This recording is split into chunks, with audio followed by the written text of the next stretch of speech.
Hello out there, everyone. Today we're going to be looking at Stanley Kubrick's 2001 on 4K HDR Blu-ray. And the movie basically doesn't need an introduction. It's, bar none, probably the most influential piece of sci-fi cinema ever made. And it's just perfectly, exquisitely lensed and composed. It's truly a work of art.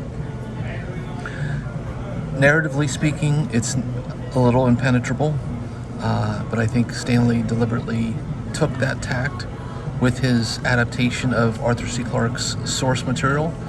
And I think as a film, it's a wonderful example of how you can take source material in text format and transfer it to film and do something novel with it, yet honoring the text.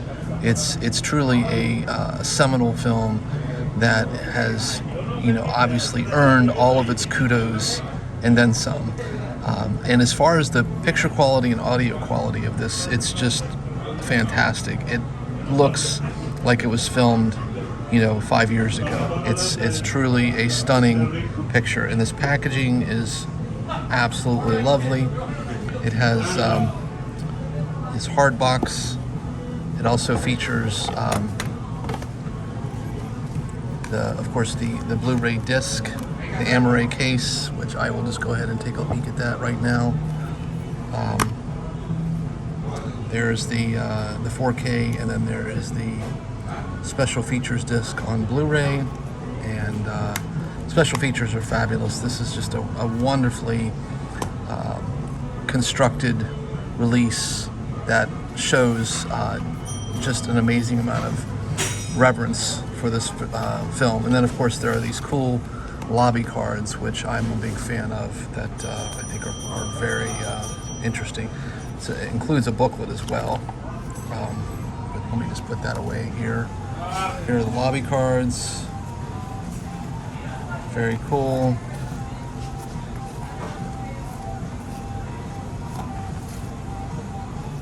I mean, again, the release is just, it's basically a perfect release by the studio, and the amount of craftsmanship that went into it is just completely evident, and then some. Now, I'd like to, just as a bonus, of course you can't ever do that on camera, never goes easy. As a bonus, I'd like to also suggest 2010. Now, this is just a Blu-ray release, and it's a movie, of course, that is fairly well regarded. Critically speaking, it did pretty well, and commercially, I think it made its money back. But when you compare it to the original film, of course, it's not going to stand up alongside 2001. But I think as a piece of science fiction, and as what I would like to call really kind of a coda film to 2001, I think it's an interesting installment in the Stanley, I should say Arthur C. Clarke storyline. And of course, this was not directed by Stanley Kubrick, but instead Peter Hyams, who's sort of a journeyman filmmaker who's, I think, done some pretty good work. He did Outland with Sean Connery. He did The Relic with, I believe, Tom Sizemore. And he's a pretty accomplished filmmaker. He also did End of Days, which wasn't a great movie, but I think it visually looked pretty interesting.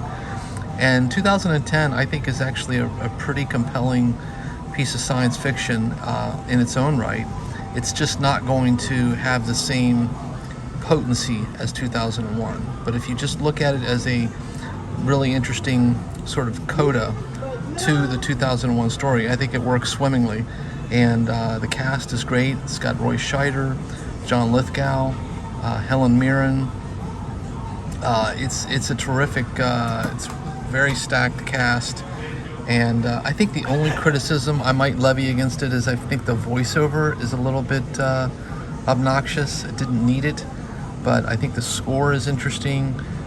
The effects are actually quite good, and they use some really interesting technology to kind of recreate Jupiter based on actual photos, and sort of imported them into a computer program.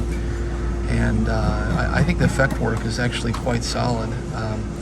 The sets are not as impactful as what they were in 2001, but I think generally speaking the production as a whole is quite good.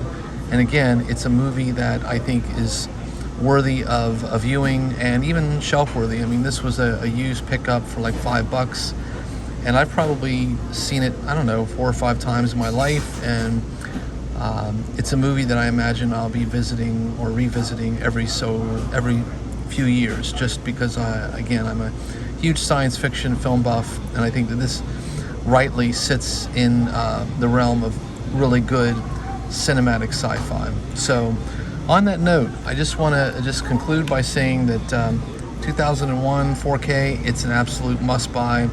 Any cinephile should have that on his or her shelf.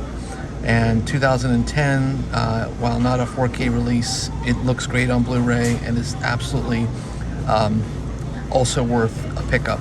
So on that note, please do take care out there, everyone. Stay safe, be kind, and keep watching cinema.